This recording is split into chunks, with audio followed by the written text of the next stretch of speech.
I was 7 years old, playing in the schoolyard with my friends, when I first heard it exclaimed that my family was from a certain caste. It caught me off guard. I had never heard it discussed at home. Why did others put me in a category that I didn't even know existed?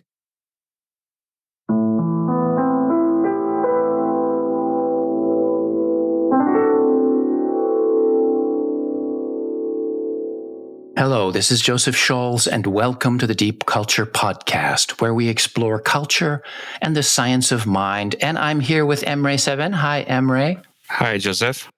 It's a pleasure to be hosting this episode with you, Emre. I'm recording this at home here in Tokyo. How are you doing? I'm glad to be here again with you.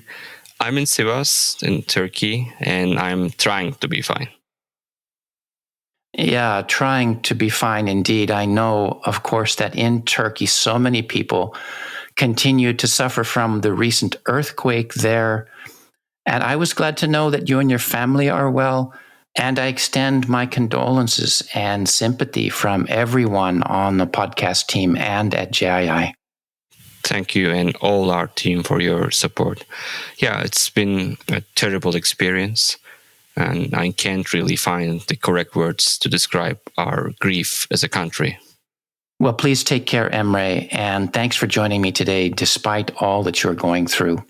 At the end of the podcast, we'll be sharing information on how you can support those who are affected by this terrible tragedy. So, Emre, our theme for this episode is ethnocentrism. People often have strong reactions to this word. Is this something you talk about to your students, Emre? Yes, it is.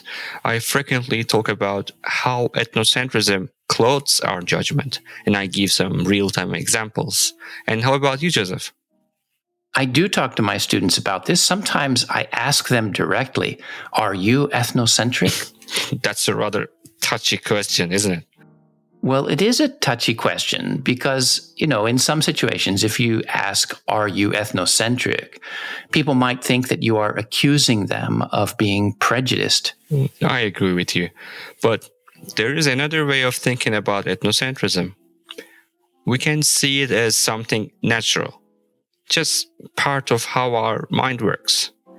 And if you look at it from that perspective, we are all ethnocentric. And that raises the question, is ethnocentrism primarily natural or is it learned? And so we'll dig into ethnocentrism in this episode. We'll argue that brain and mind sciences offer a pretty clear answer to this question. We'll also look at research that shows that intercultural educators and trainers don't seem to have consensus about this. And that brings us to part 1, reporting the facts.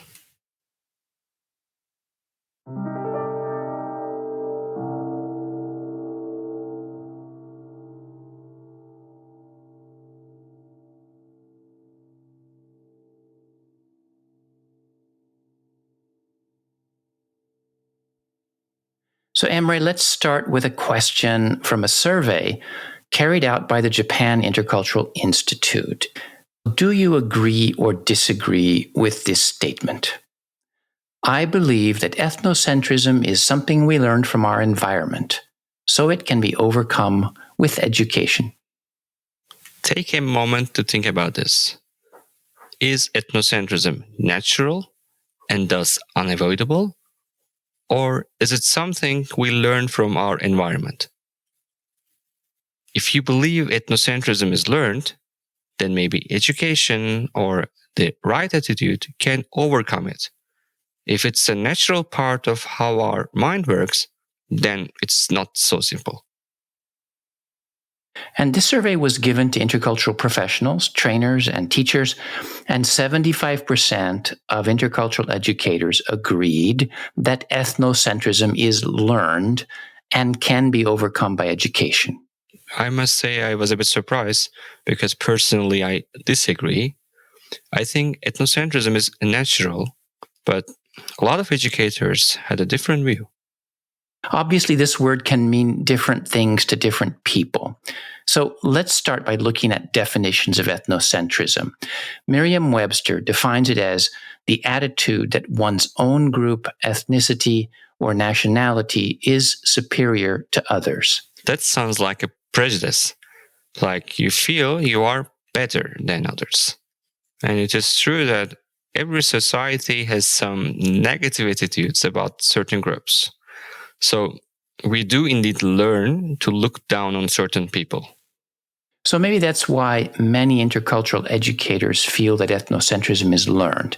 But let's dig a bit deeper, because ethnocentrism is not a simple thing, and so we need to look at more than that simple definition. I'm interested in the way that anthropologists look at ethnocentrism. Anthropology was first conceived of as the quote-unquote scientific study of culture. And this was in the late 19th and early 20th century.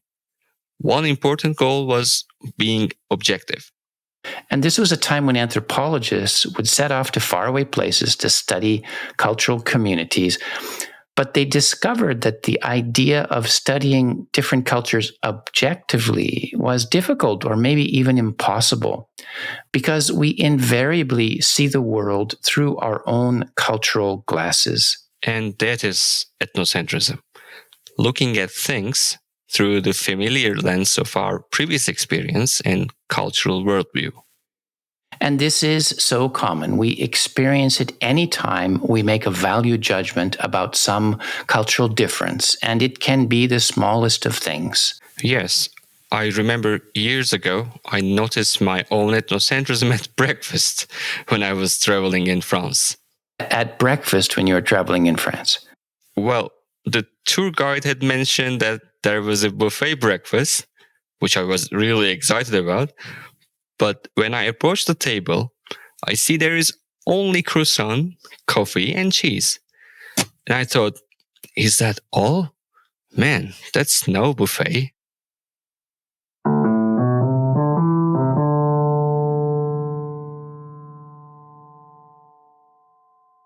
And so why wasn't this a buffet? Because in Turkey, a good breakfast is often seen as having a lot of different ingredients, and they are all served together. Well, I have no experience with breakfast in Turkey, so I did a Google image search for Turkish breakfast. And sure enough, I find photos with all kinds of things. There's olive, cheese, bread, eggs, salad things, coffee. Exactly. And so that was a quote unquote normal breakfast for me. A croissant, a coffee, cheese, that just wasn't enough. It wasn't what I expected. It wasn't normal. And so, from the anthropological point of view, this is at the core of ethnocentrism, the feeling that what is familiar to me is normal and anything else is somehow wrong or not up to standard. It has also been defined as a bias or tunnel vision in which, quote, an individual views the world from the perspective of his or own group, establishing the in-group as archetypal and rating all other groups with reference to this ideal. Exactly. The image of breakfast in my head was an archetype, a kind of mental model, and it was based on my experience and my expectations. And of course, we have a strong tendency to make a negative judgment about things that don't meet our cultural standard. So you were disappointed, critical maybe, of the breakfast buffet in France. Yes, and worse yet, my experience in France was years ago. And since then, I think I've learned a lot of things about intercultural understanding. But not that long ago, even a few years ago, I was in Morocco. And once again, I found myself inwardly feeling critical of the breakfast that I found there. I have been living in Japan for many years, and typically if there's a breakfast buffet, you find food like rice porridge, fried fish, miso soup, but that still doesn't feel like breakfast to me. I still want bacon. And so this is something that anthropologists discovered, that we always carry our cultural glasses with us. And yet, most often, we don't even notice them. One odd thing about ethnocentrism is how invisible it often is. Somehow, when we're making ethnocentric judgments, we feel like we're just reporting the facts. But often there's a negative value judgment involved. So, for example, you somehow found Turkish breakfast superior to the breakfast buffet you found in France. Yes, but I also have seen something else. We sometimes make ethnocentric judgments against our own society or community. Because I sometimes hear Turkish students say that, oh, Turkish people are not good at that. Or, oh, if something comes from Japan, it must be good. Ethnocentrism is grounded most fundamentally in the unconscious assumption that there is a single standard by which things are judged. If there's a single standard of right or normal, you don't recognize that your perceptions depend on your previous experience. And that raises the question, why is this so? What is actually happening in our mind when we are being ethnocentric? And that brings us to part 2, naturally ethnocentric.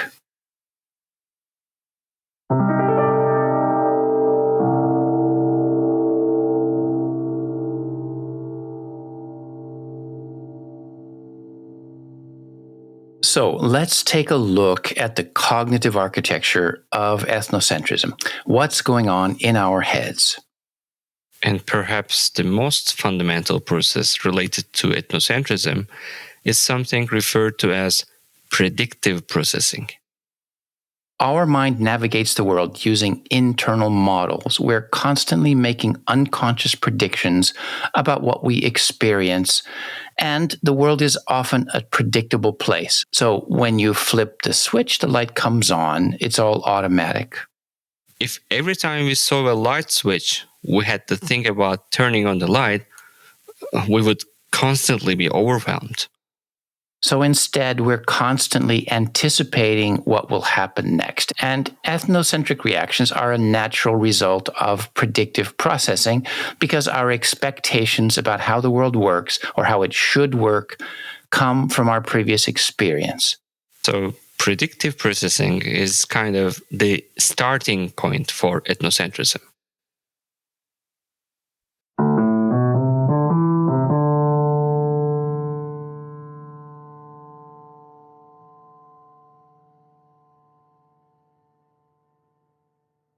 But ethnocentrism is not only a product of predictive processing, it is also deeply rooted in our mind, and it is held in place by a number of natural cognitive biases.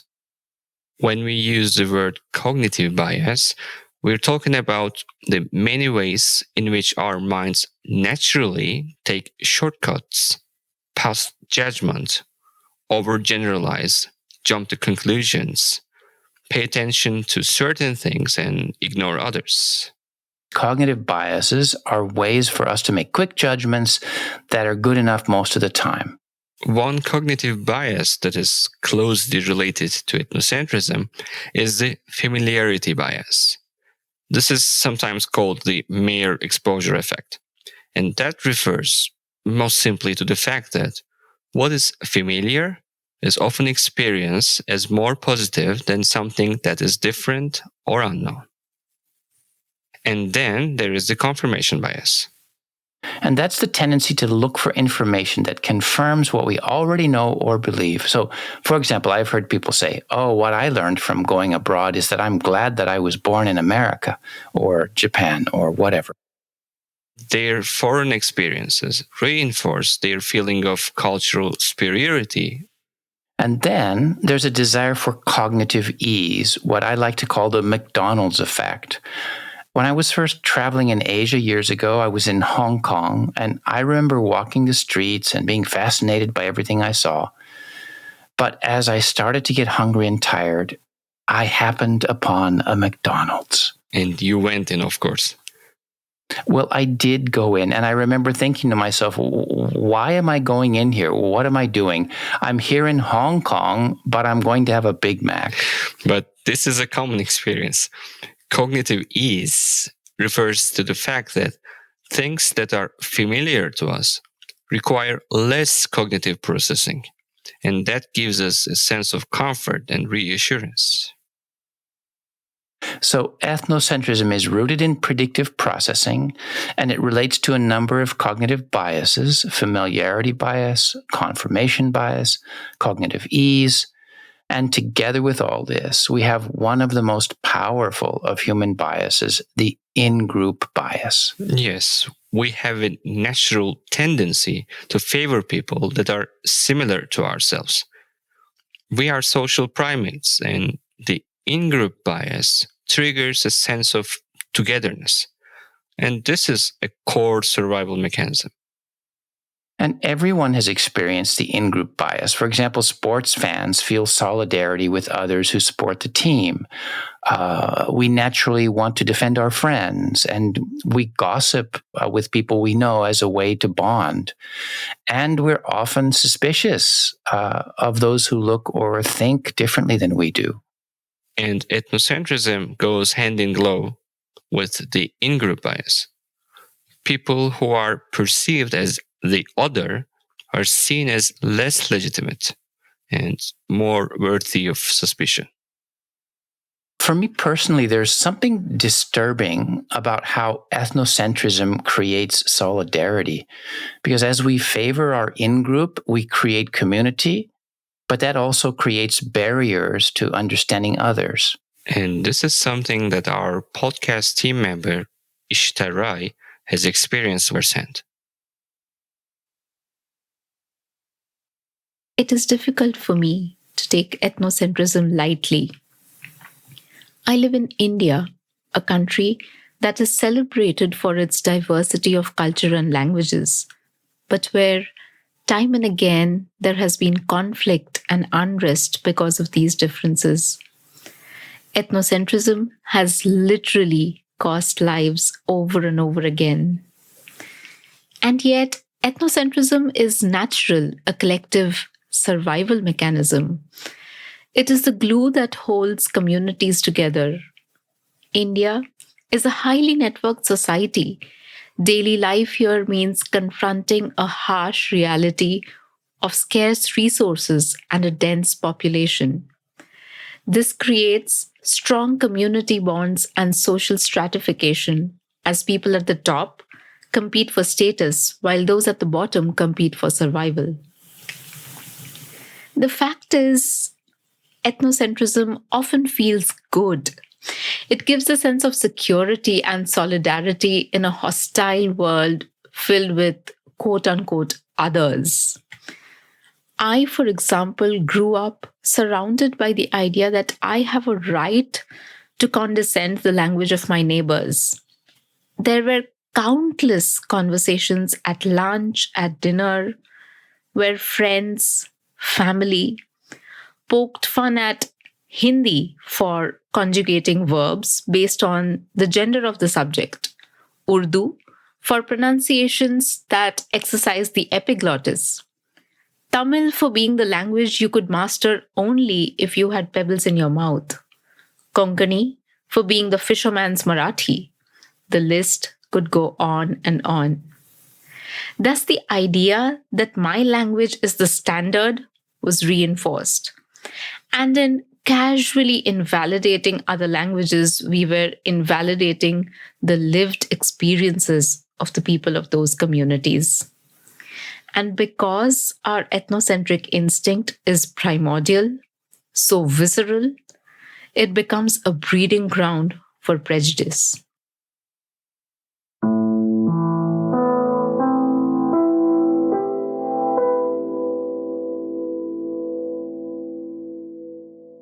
This is a powerful thought. Ethnocentrism is a breeding ground for prejudice. It's the primordial instinct that intolerance is built on. These days, we find ethnocentrism being manipulated in many places in the world. Politicians who talk about the threat of the other, of the enemies who seek to destroy us, they are taking advantage of this psychological response for their own gain. And it's a reminder that ethnocentrism is, in the end, a form of collective self-protection. And this is why we easily fall prey to it when we feel threatened. And this is true for all of us, as podcast team member Daniel Glynns recounts. I feel that we tend to become most ethnocentric whenever we are verbally attacked, insulted, or simply referred to in a negative way. I feel it has a lot to do with pride and self-esteem. I remember a young, rather arrogant woman who came from a small city in Germany and who started to work in the International Committee of the Red Cross.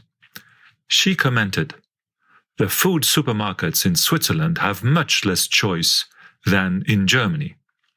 The quality is good though, but there's much less choice." I vividly remember that I felt hurt by her comment as a Swiss, and that my reaction came as a total surprise to me. I had never expected that something like a negative comment would touch me. But when I think of it, it is the way she said it, rather than what she said, that irritated me. She had used a condescending tone of voice. Deep in our collective unconscious, the Swiss are quite sensitive when they are being looked down by either the French, and especially by the Germans, our two biggest and strongest neighbors, whose languages we share.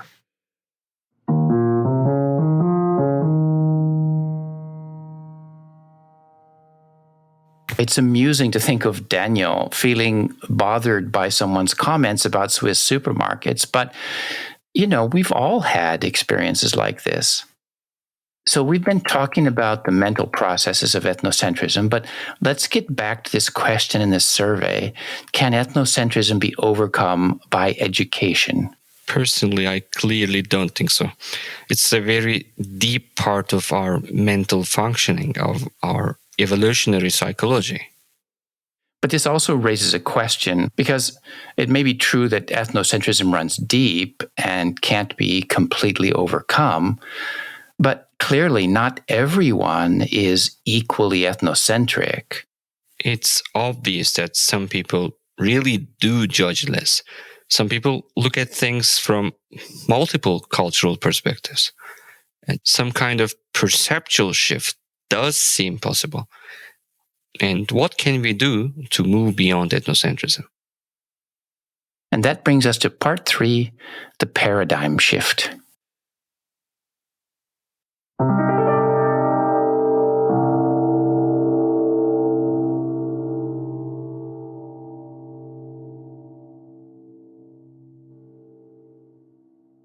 We will always judge things based on our previous experiences. We will always have cognitive biases.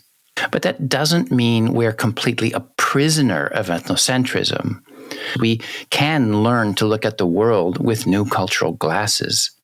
It's possible to undergo a kind of paradigm shift.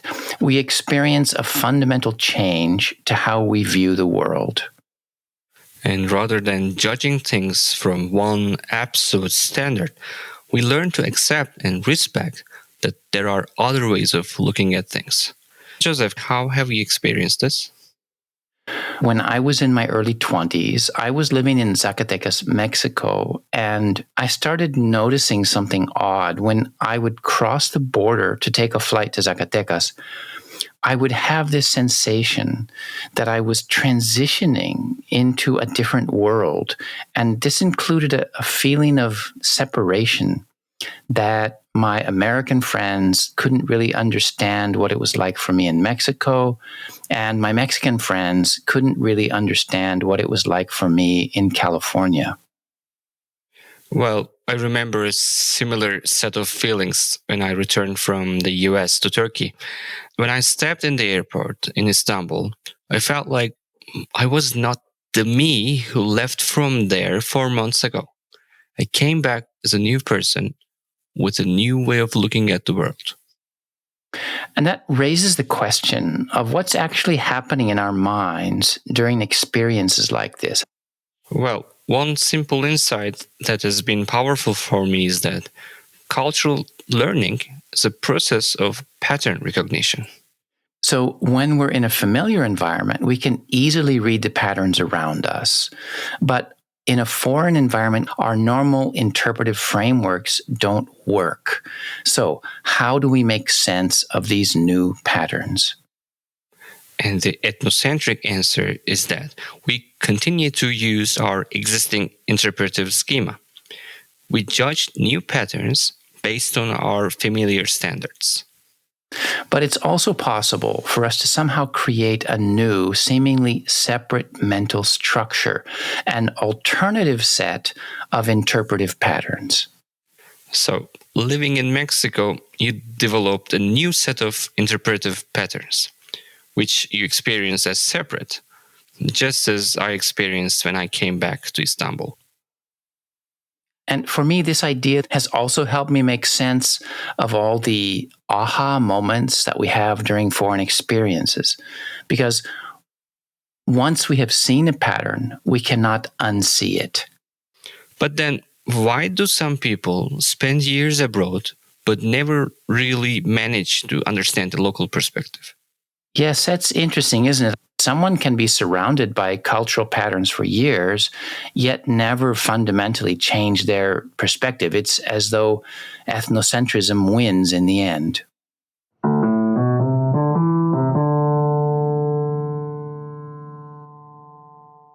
But I also think that there's the opposite phenomenon. My wife Ayako, for example, told me that when she arrived in Los Angeles on her first trip to a foreign country, she was shocked by the bathroom doors at the airport because they didn't extend all the way to the floor. And she thought, well, what kind of place is this where you can see people doing their business in the bathroom? But she also says that a kind of light went off in her head. And she had this realization that this was really a whole different world. And she decided then and there that she wanted to try living in a foreign country. So, on the one hand, some people live abroad for years and seem quite stuck in ethnocentrism, and others have a small foreign experience and it has a big impact. It can bring about a fundamental shift in perspective. To go beyond ethnocentrism, there needs to be a fundamental acceptance of the legitimacy of other cultural worlds. We have to go beyond our tendency to split the world into us and other. And one person on our podcast team who has experience with this is, again, Ishita Rai. I was 7 years old, playing in the schoolyard with my friends, when I first heard it exclaimed that my family was from a certain caste. It caught me off guard. I had never heard it discussed at home. Why did others put me in a category that I didn't even know existed? It was deeply disturbing. I was angry. When I got home from school, my father was in the kitchen, cooking. I blurted out what my schoolmates had said. I looked straight into his eyes. Is that true? He paused, turned off the stove, took me to the living room, sat down with me. Are you any different than you were this morning? No, I said. Did the words your friends use change you? No. So you see, he said, looking into my eyes, these words that people use to talk about you, they have nothing to do with who you are. I now know that my father sought to inoculate me in some small way from a toxic process of othering. Once you have been labeled, you cannot unknow the category that people put you in. You cannot change the attitudes that go along with it. And yet, my father was telling me that I was not the label. Yes, the label was a reality of the society that we lived in, but he did not attach any value to it. Instead, He drew my attention to my relationships with those I love, my experiences in the world, the friends who had labeled me in this way. My father, an educator with every bone in his body, taught an important lesson that day. I learned to ignore the label, to pause, to pay attention, to look for more than one side to a story. And that when we do, we see a situation, we see a human being.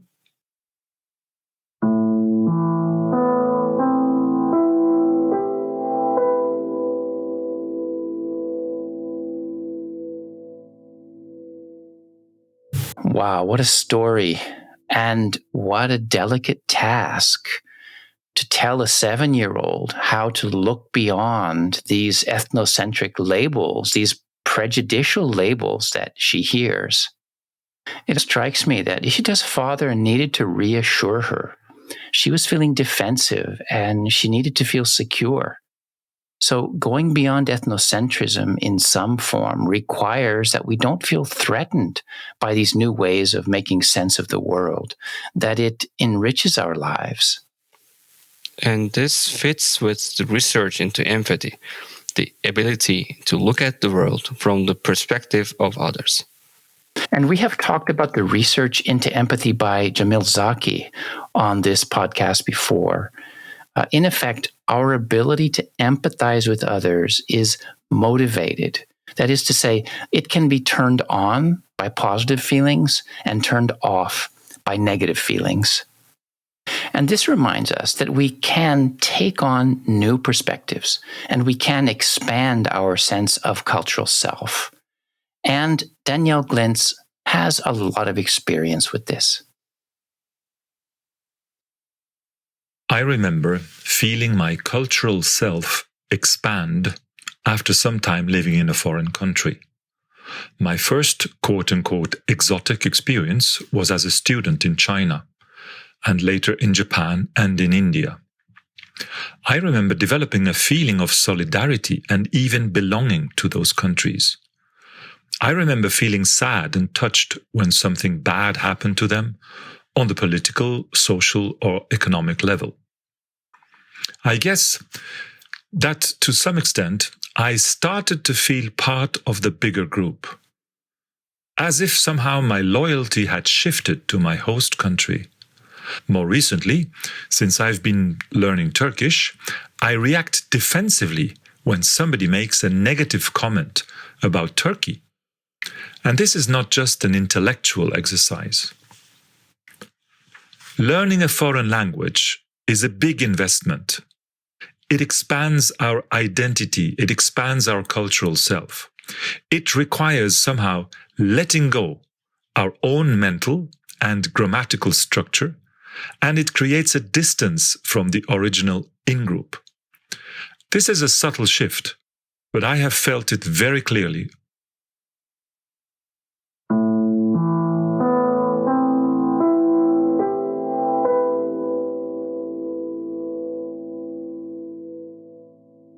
So I really like Daniel's practical perspective on this. You know, when we invest ourselves in our foreign experiences, when we learn a foreign language, this can all help us go beyond ethnocentrism. So, Joseph, we've covered a lot of ground today. We started with the question of whether education is enough to overcome ethnocentrism. And I think it's safe to say that ethnocentrism is a natural part of how our mind works. And it is encouraged by the prejudices that we learn growing up. It is reinforced if we feel threatened, and it can be manipulated. On the other hand, when we have positive experiences with cultural difference, we are more likely to accept that there are other normals that should be accepted and respected. And that's probably a good place to bring this episode to a close. But before we do that, let's mention some of the sources we've been relying on today. The research we mentioned about the attitudes of intercultural educators was carried out by the Japan Intercultural Institute. The data from that survey is available upon request. Just contact JII. And for more information about empathy being motivated, check out Empathy, a Motivated Account by Jamil Zaki. Our definitions of ethnocentrism came from an Oxford Bibliographies entry written by Elizabeth Baylor. And finally, many people in Turkey are still in need of assistance after this terrible earthquake. If you'd like to offer support, I recommend checking out the website Charity Navigator. It lists highly ranked charities that are providing support in Turkey. The Deep Culture podcast is sponsored by the Japan Intercultural Institute. If you liked today's episode, spread the word on social media, and you can write us at dcpodcast@japanintercultural.org. Thanks to the whole JII team, our sound engineer, Robinson Fritz, and everyone else, Yvonne Vanderpool, Zaina Matar, Ishita Rai, Danielle Glintz, Ikumi Fritz, all the members of JII, and of course, thanks to you, Emre, for sharing this time with me. Thank you, Joseph. It was really great.